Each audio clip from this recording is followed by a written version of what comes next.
안녕하십니까, 이미정 권사입니다. 네, 오늘은 지난 시간에 이어서 사무엘하 16장을 들어갈 차례인데요. 15장에서 다윗의 아들 압살롬이 그 아버지를 몰아내고 왕이 되려고 난을 일으킨 이야기를 읽었어요. 그래서 결국은 다윗이 예루살렘을 떠나서 그 요단강을 건너 피신을 가게 되는데 그 피난길의 이야기입니다. 사울의 종이었던 시바가 음식을 가지고 다윗을 보내는 그런 이야기와 또 그 피난길에서 다윗을 저주하는 또 시므이의 이야기, 이런 그 다윗의 참 처량한 피난길의 이야기가 그려진 장입니다. 네, 사무엘하 16장에서 이제 다윗이 감람산의 마르턱을 지금 지나고 있는 장면으로 시작하는데요.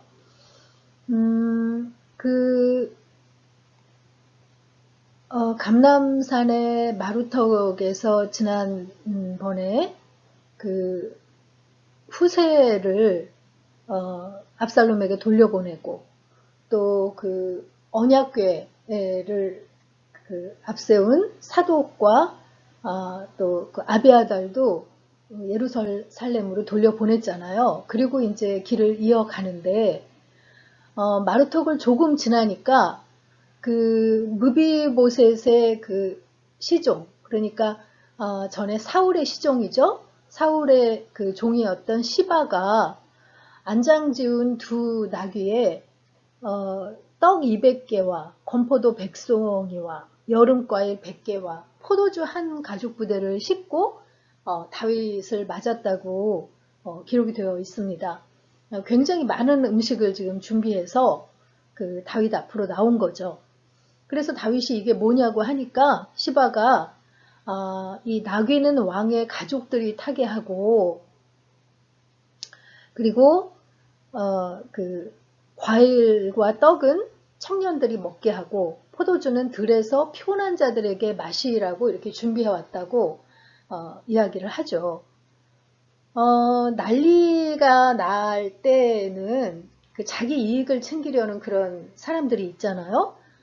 시바도 그런 사람으로 보여요. 지금 겉으로 보기에는 어려움에 처한 다윗을 위해서 그 굉장히 민첩하게 이렇게 물량을 공급해 주는 걸로 보이는데,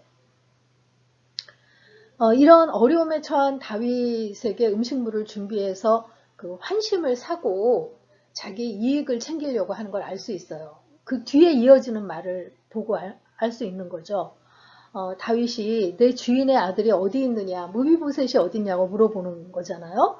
그랬더니 그가 예루살렘에 있는데 무비보셋이 말하기를 이스라엘 족속이 오늘 내 아버지의 나라를 내게 돌리리라 하나이다 라고 시바가 이야기하는 거예요.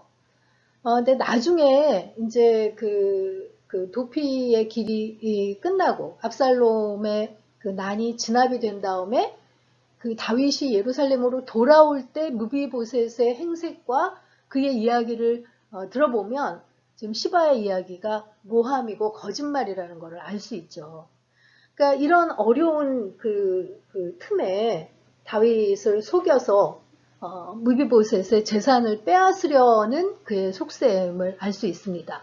그런데 다윗이 워낙 그런 뭐라 그럴까요? 마음의 여유가 없을 때라 그런지 이렇게 깊이 이를 살펴보지도 않고 무비보셋에게 있는 것이 다 내 것이니라 하면서 시바에게 그 무비보셋에게 넘겨주었던 재산을 다 그냥 주어버리고 맙니다.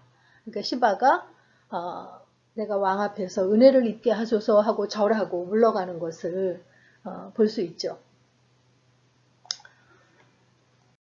그리고 그 다윗 왕이 바후림의 이름에라고 되어 있어요. 여기 바후림이라는 이 지역은 지금 성경에서 곳곳에서 나오고 있는 것을 볼 수 있거든요.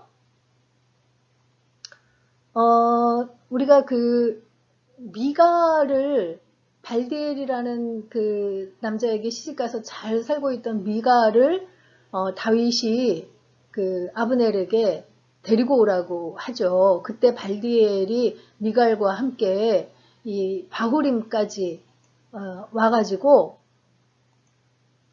그 울면서 바후림까지 쫓아왔었는데 아브넬이 그를 이제 협박하니까 돌아갔던 그런 자리잖아요.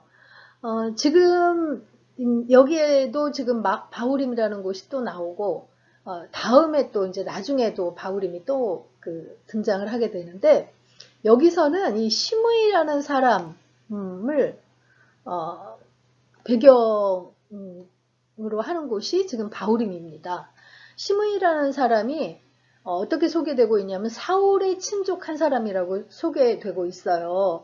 게라의 아들이라는 그 사울의 친족인데 그가 그 다윗과 그의 일행들에게 돌을 던지면서 계속 저주를 퍼붓는 거예요. 피를 흘린 자여 사악한 자여 가거라 가거라. 사울 족속의 모든 피를 여호와께서 내게로 돌리셨도다. 그를 이어서 내가 왕이 되었으나 여호와께서 나라를 내 아들 압살롬의 손에 넘기셨도다. 보라 너는 피를 흘리는 자이므로 화를 자초하였느니라 하면서 저주하며 돌을 던지는 거예요.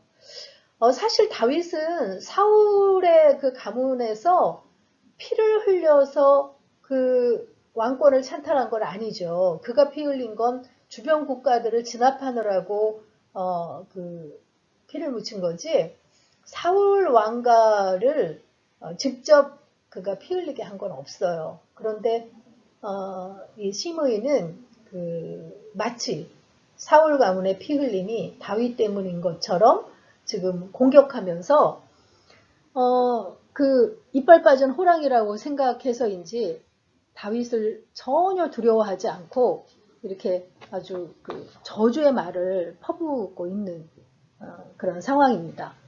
그랬더니 옆에 있던 그 아비이세, 스류아의 아들 아비이세라고 되어 있는데 그러니까 요압의 동생인 거죠. 이 죽은 개가 어찌 내 주 왕을 저주하리이까? 내가 건너가서 그의 머리를 베게 하소서 하고 시므이를 처단하겠다고 아주 그 지금 왕 다윗 왕에게 아뢰고 있죠. 그런데 다윗이 스류아의 아들들아 내가 너희와 무슨 상관이 있느냐. 사실 무슨 상관이 있느냐 하지만 왜 상관이 없어요. 이들은 사촌지간이고 다윗의 그 이복 누이가 수류하잖아요. 그러니까 사촌지간이고 그리고 그 다윗 왕국의 그 군장들로서 다윗과는 정말 밀접한 관계가 있잖아요. 근데 여기서 왜 그런 식으로 표현을 하냐면 지금 시므이가 이렇게 자기에게 저주를 퍼붓고 또 이렇게 압살롬 아들이 그 난을 일으켜서 자기가 도망을 가는 지경에 처한 것은 철저히 자신의 죄악에 대한 하나님의 보응이라고 생각을 하는 거예요. 그러니까 너희가 그 내 죄악과 무슨 상관이 있어서 너희까지 이렇게 나서느냐 하는 그런 뜻이죠. 그가 저주하는 것은 여호와께서 다윗을 저주하라 하심이니 내가 왜 그러느냐고 할 자가 누구겠느냐 이렇게 지금 다윗이 이야기하고 있어요. 하나님께서 허락하신 일이라는 거죠. 그러면서 내 몸에서 난 아들도 내 생명을 헤아려 하거든 하물며 이 베냐민 사람이겠느냐 하면서 여호와께서 그에게 명령하신 것이니 저주하게 버려두라. 혹시라도 여호와께서 나의 원통함을 감찰하시리니 오늘 그 저주 때문에 여호와께서 선으로 내게 갚아주시리라 하고 이야기하는 걸 볼 수 있습니다. 그러니까 지금 이런 상황에 처한 것도 자신의 죄악으로 인한 하나님의 징계가 진행되는 것을 다윗은 알고 있어요.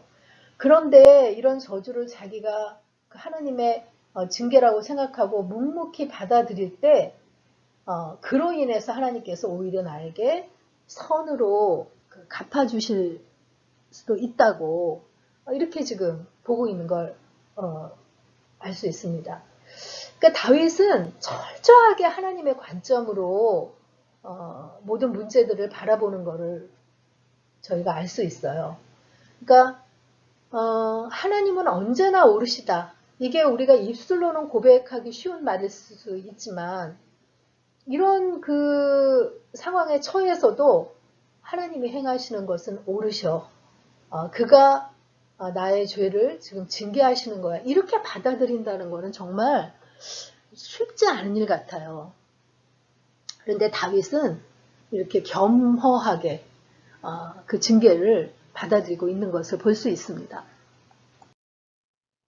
한편 헤브론에서 난을 일으킨 압살롬은 이제 그 다윗이 그 도망간 예루살렘으로 입성합니다.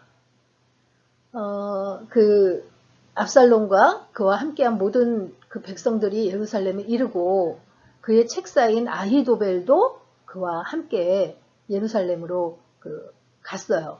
그런데 그 다윗이 돌려보낸 그 아렉 사람 후세가 압살롬에게 나아가니까 그 압살롬이 이것이 내 친구를 후대하는 것이냐, 왜 너는 친구와 함께 가지 않을까? 다윗의 친구인 걸 아니까 왜 그 나를 내 앞으로 나왔느냐, 왜 친구와 함께 가지 않았느냐라고 이렇게 묻는 거죠. 그러니까 후세가 그렇지 아니하니이다. 내가 여호와와 이 백성 모든 이스라엘의 택한 자에게 속하여 그와 함께 있을 것이니이다 하면서 압살롬을 이렇게 축혀주면서 내가 압살롬을 섬길 거라고 이렇게 이야기하는 거죠. 내가 이제 누구를 섬기리이까? 그의 아들이 아니니까 내가 전에 왕의 아버지를 섬긴 것 같이 왕을 섬기리이다 하면서 압살롬을 지지한다고 선언을 한 거예요. 뭐 압살롬이 듣기에는 좋았을 거 아니에요. 내가 실세가 되니까 아버지의 친구였던 사람도 내게로 오는구나 이렇게 생각을 했겠죠. 그래서 그 압살롬은 예루살렘을 접수하고 이제 그 다윗을 어떻게 해야 될지, 어떻게 이제 그를 처단해야 될지를 아히도벨에게 묻습니다. 너는 그 어떻게 행할 계략을 우리에게 가르치라 하니까 아히도벨이 계략을 가르치는데 왕의 아버지가 남겨두어서 왕궁을 지키게 한 후궁들과 더불어 동침하소서.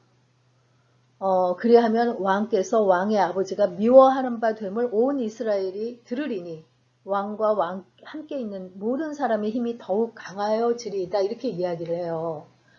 그러니까 무슨 이야기겠어요? 지금 다윗이 10명의 후궁을 예루살렘 다윗성에 남겨놓고 갔는데 그들과 백주 대낮에 동침하라는 거예요. 사람들이 보는 앞에서. 물론 그 당시에는 그 아버지의 그 후처들을 취하는 자가 그 아버지의 그 권력을 이어받는다는 그런 참 희한한 관습이 고대 근동에 있었다는 걸 우리가 듣기도 했지만 아히도벨이 지금 압살롬에게 그 후궁들을 이렇게 백성들이 보는 그 왕궁의 옥상에서 이렇게 취하라고 알려준 것은 지금 그 반역을 일으킨 압살롬과 반역을 당한 다윗 왕은 부자지간이잖아요. 그러니까 행여라도 압살롬의 난이 잘못돼서 그 다윗에게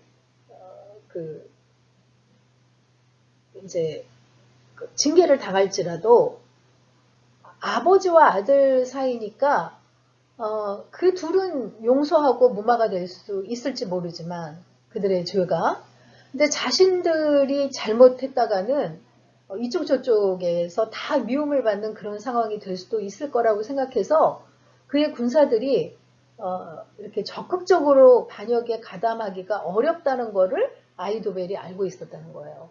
그런데 백주 대낮에 그 아버지의 후궁을 범했다는 거를 사람들이 알게 되면 또 그 군사들도 알게 되면 이젠 정말 다윗이 압살롬을 용서하지 않겠구나.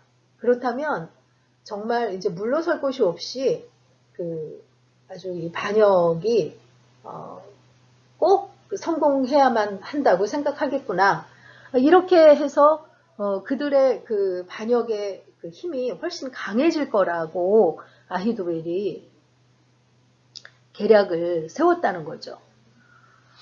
그래서 실제로 이제 그런 일들을 행하게 되는데 이거는 정말 그야말로 하나님께서 그 다윗의 밥세바를 범한 범죄 후에 나단을 통해서 알려주신 징계가 그대로 이루어지는 거잖아요. 백주 대낮에 내 처들을 범할 것이라는 일이 그대로 지금 이루어지고 있는 것을 볼 수 있습니다. 그래서 사람들이 그 아히도벨의 계략을 하늘이 내려주신 계략과도 같다라고 이렇게 표현을 하고 있는 것을 볼 수 있어요. 그런데 과연 그 아히도벨의 계략이 하나님께 물어서 받은 지혜일까요? 그래서 묵상 포인트를 하나님께 물어서 받은 지혜를 어떻게 구분할 수 있을까요? 라고 질문을 던져봤는데요. 세상에서 보기에는 굉장히 그 지혜로운 그 것이라 할지라도 그 결과나 또 그 진행하는 것 가운데 그 악한 것들이 있다면 그 하나님께서 온 지혜라고 이야기하기가 어렵지 않을까 하는 생각을 하게 되거든요. 여러분들도 한번 묵상해 보시고 사무엘하 16장 읽으면서 마치도록 하겠습니다. 16장. 다윗이 마루턱을 조금 지라니 무비보셋의 종 시바가 안장 지운 두 나귀의 떡 200개와 건포도 100송이와 여름과일 100개와 포도주 한 가죽 부대를 싣고 다윗을 맞는지라. 왕이 시바에게 이르되 내가 무슨 뜻으로 이것을 가져왔느냐 하니 시바가 이르되 나귀는 왕의 가족들이 타게 하고 떡과 과일은 청년들이 먹게 하고 포도주는 들에서 피곤한 자들에게 마시게 하려 함이니이다. 왕이 이르되 내 주인의 아들이 어디 있느냐 하니 시바가 왕께 아뢰되 예루살렘에 있는데 그가 말하기를 이스라엘 족속이 오늘 내 아버지의 나라를 내게 돌리리라 하나이다 하는지라. 왕이 시바에게 이르되 무비보셋에게 있는 것이 다 내 것이니라 하니라. 시바가 이르되 내가 절하나이다. 내 주 왕이여 내가 왕 앞에서 은혜를 입게 하옵소서 하니라. 다윗 왕이 바울임의 이름에 거기서 사울의 친족 한 사람이 나오니 게라의 아들이요 이름은 시므이라. 그가 나오면서 계속하여 저주하고 또 다윗과 다윗 왕의 모든 신하들을 향하여 돌을 던지니 그때의 모든 백성과 용사들은 다 왕의 좌우에 있었더라. 시므이가 저주하는 가운데 이와 같이 말하니라. 피를 흘린 자여 사악한 자여 가거라 가거라. 사울의 족속의 모든 피를 여호와께서 내게로 돌리셨도다. 그를 이어서 내가 왕이 되었으나 여호와께서 나라를 내 아들 압살롬의 손에 넘기셨도다. 보라 너는 피를 흘린 자이므로 화를 자초하였느니라 하는지라. 스루야의 아들 아비새가 왕께 여짜오되 이 죽은 개가 어찌 내 주왕을 저주하리이까 청하건대 내가 건너가서 그의 머리를 베게 하소서 하니 왕이 이르되 스루야의 아들들아 내가 너희와 무슨 상관이 있느냐. 그가 저주하는 것은 여호와께서 그에게 다윗을 저주하라 하심이니 내가 어찌 그리하였느냐 할 자가 누구겠느냐 하고 또 다윗이 아비새와 모든 신하들에게 이르되 내 몸에서 난 아들도 내 생명을 해하려 하거든 하물며 이 베냐민 사람이랴. 여호와께서 그에게 명령하신 것이니 그가 저주하게 버려두라. 혹시 여호와께서 나의 원통함을 감찰하시리니 오늘 그 저주 때문에 여호와께서 선으로 내게 갚아주시리라 하고 다윗과 그의 추종자들이 길을 갈 때에 시므이는 산비탈로 따라가면서 저주하고 그를 향하여 돌을 던지며 먼지를 날리더라. 왕과 그와 함께 있는 백성들이 다 피곤하여 한 곳에 이르러 거기서 쉬니라. 압살롬과 모든 이스라엘 백성들이 예루살렘에 이르고 아히도벨도 그와 함께 이른지라. 다윗의 친구 아렉 사람 후세가 압살롬에게 나갈 때에 그에게 말하기를 왕이여 만세 왕이여 만세하니 압살롬이 후세에게 이르되 이것이 내가 친구를 후대하는 것이냐 내가 어찌하여 내 친구와 함께 가지 아니하였느냐 하니 후세가 압살롬에게 이르되 그렇지 아니하니이다. 내가 여호와와 이 백성 모든 이스라엘의 택한 자에게 속하여 그와 함께 있을 것이니이다. 또 내가 이제 누구를 섬기리이까 그의 아들이 아니니이까 내가 전에 왕의 아버지를 섬길 것 같이 왕을 섬기리이다 아니라. 압살롬이 아히도벨에게 이르되 너는 어떻게 행할 계략을 우리에게 가르치라니. 아히도벨이 압살롬에게 이르되 왕의 아버지가 남겨두어 왕궁을 지키게 한 후궁들과 더불어 동침하소서. 그리하면 왕께서 왕의 아버지가 미워하는 바 됨을 온 이스라엘이 들으리니 왕과 함께 있는 모든 사람의 힘이 더욱 강하여지리이다 아니라. 이에 사람들이 압살롬을 위하여 옥상에 장막을 치니 압살롬이 온 이스라엘 무리의 눈앞에서 그 아버지의 후궁들과 더불어 동침하니라. 그때의 아히도벨이 베푸는 계략은 사람이 하나님께 물어서 받은 말씀과 같은 것이라. 아히도벨의 모든 계략은 다윗에게나 압살롬에게나 그와 같이 여겨졌더라.